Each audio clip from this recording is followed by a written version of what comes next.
Pak, membahas mengenai cita-cita pemerintah ya, bukan hanya target pertumbuhan ekonomi yang berada di 8%, lalu juga transisi energi, bagaimana ekonomi hijau. Bagaimana sebetulnya Anda melihat prospek dari ekonomi hijau ya di tanah air khususnya untuk saat ini dan juga progresnya seperti apa sih Pak?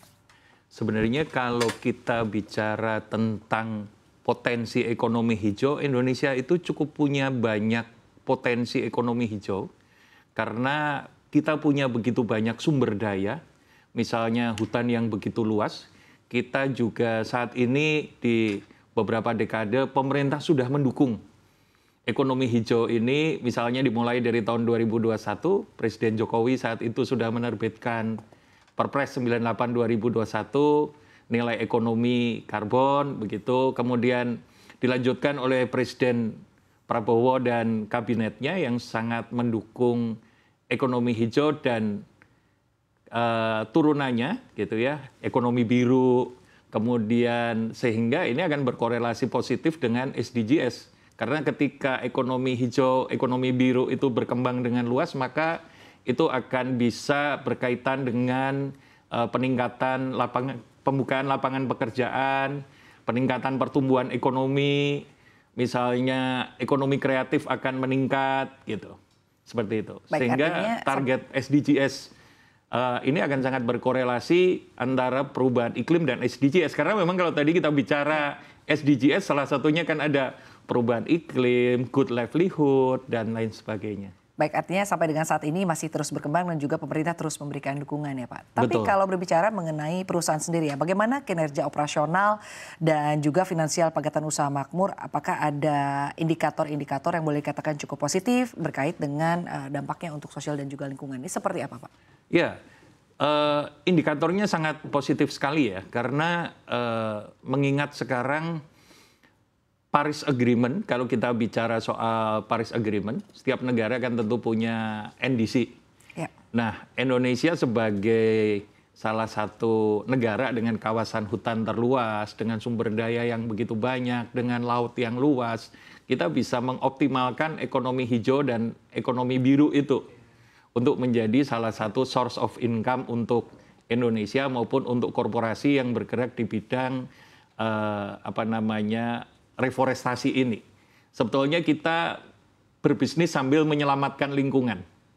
Jadi profit through reforestation, itu konsepnya. Nah, optimisme juga sekarang negara-negara industrialis kan tentu akan potensial menjadi buyer kita.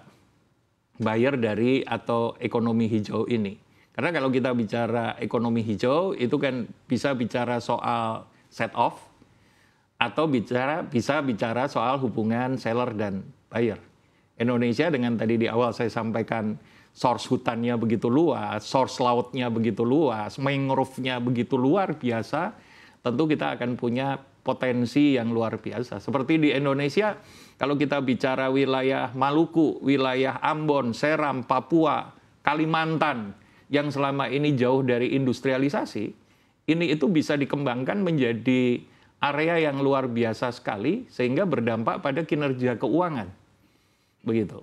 Baik Pak, lalu berbicara mengenai inovasi ya Pak ya. Ya. Ini apa pendekatan inovatif yang dilakukan oleh perusahaan dalam menjaga kelestarian hutan sekaligus memberdayakan masyarakat sekitar. Tadi Anda juga menyampaikan bahwa ini menciptakan lapangan kerja juga saat ini kan menjadi sesuatu yang penting begitu ya, Betul. harus terus dibangun. Mengingat begitu banyak perusahaan-perusahaan yang justru di tengah situasi yang cukup menantang ini melakukan PHK.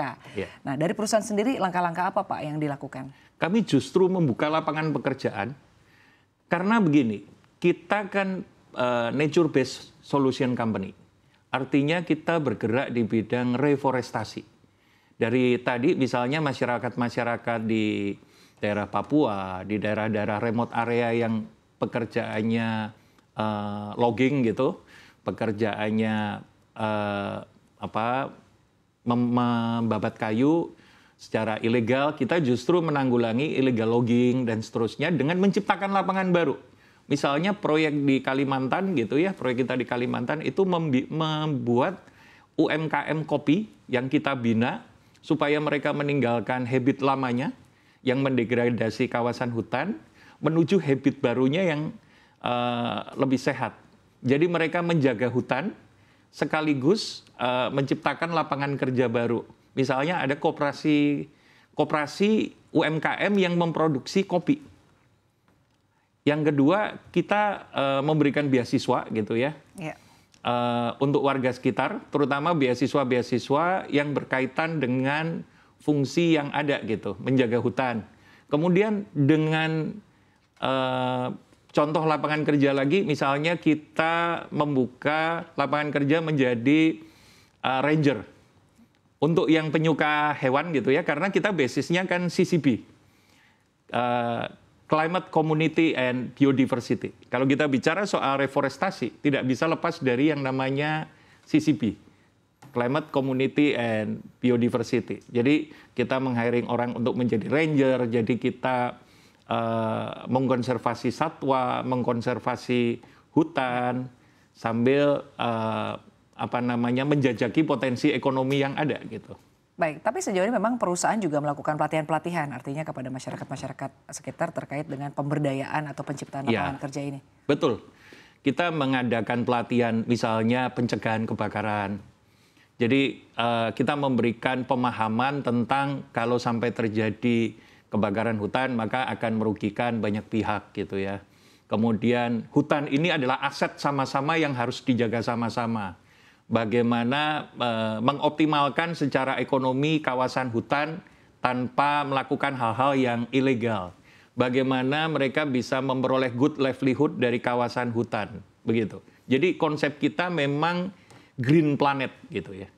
Baik. Dengan nature based solution ini. Baik. Gitu. Tapi sejauh ini Pak Rio, tantangan-tantangan apa yang dihadapi oleh perusahaan ya dalam menjalankan bisnis ekonomi hijau yang berbasis berlanjutan gitu ya Pak.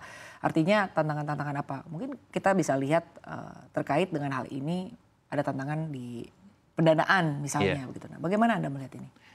Kalau tantangan dari segi pendanaan ya karena memang ini bisnis yang baru sehingga kita perlu lebih mengoptimalkan kepada market, terutama market dalam negeri ya. Seperti kalau kita lihat bursa karbon kita belum terlalu optimal sehingga kita perlu mengoptimalkan. Meskipun dari luar negeri pendanaan sudah cukup masif gitu ya. Nah, tantangan berikutnya adalah di sektor operasional sendiri karena berkaitan dengan masyarakat lokal yang harus kita ubah habitnya dari tadinya menebang menjadi menanam, dari tadinya mereka bekerja paruh waktu. Kalau kayunya habis ditebang, lalu mereka nunggu tumbuh gitu. Sekarang mereka bekerja setiap hari. Misalnya tadi saya bercerita kita punya proyek tentang koperasi kopi begitu. Nah, mereka harus bekerja setiap hari, lalu menjual dan seterusnya. Tapi at the end of the day mereka merasa cukup bahagia dan merasa punya good livelihood. Itulah saya katakan kenapa PT PUM itu senantiasa PLUM itu nama proyek kita, senantiasa mengedepankan SDGs di dalam operasional kita. Jadi good livelihood iya, kemudian anti poverty iya, pembukaan lapangan kerja iya, sambil kita menjaga climate. Begitu. Baik.